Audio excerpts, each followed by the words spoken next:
మనతో బీజేపీ నేత ఆనంద్ గుప్తా గారు ఉన్నారు. ఆనంద్ గుప్తా గారు, గుడ్ ఆఫ్టర్నూన్ సార్. నమస్కారం సార్. అమ్మా న్యూస్ వారికి ప్రేక్షకులకు నమస్కారం. ఆనంద్ గుప్తా గారు, ఈరోజు రేవంత్ రెడ్డి గారు సవాల్ విసిరారు. బీఆర్ఎస్ ని ఒక్క సీట్ అయినా గెలవగలదా, ముందు అది గెలవాలి, ఒకటి గెలిచి చూపించండి అన్నారు. గెలవలేరని ఆయన యొక్క ముఖ్య ఉద్దేశం. ఏమంటారు, నిజంగా బీఆర్ఎస్ కి ఒక్క సీటు కూడా గెలిచే అవకాశం లేదంటారా పార్లమెంట్ ఎన్నికల్లో?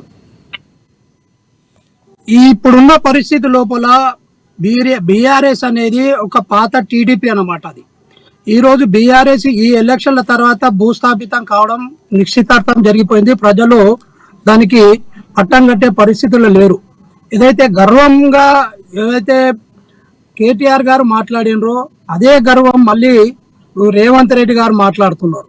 ఈరోజు పార్టీ లోపల నిర్ణయాలకు పార్టీకి అందుబాటులో లేకుండా పోయిన నాయకత్వాలు కాంగ్రెస్ కానీ బీఆర్ఎస్ కానీ ఈరోజు అధికారంలోకి వచ్చిన కాంగ్రెస్ వచ్చింది కాబట్టి అందులోపల వాళ్ళు ఏ విధంగానైతే మేము గెలుస్తామని చెప్పేసి ఏదైతే ధీమగా పోతున్నారో ఈరోజు పిసిసి లోపల వాళ్ళు నిర్ణయం తీసుకొని రెగ్యులేషన్ పాస్ చేసుకొని సోనియా గాంధీని తెలంగాణలో తీసుకొచ్చి నిలబడతా అంటే కూడా నమ్మకం లేకనే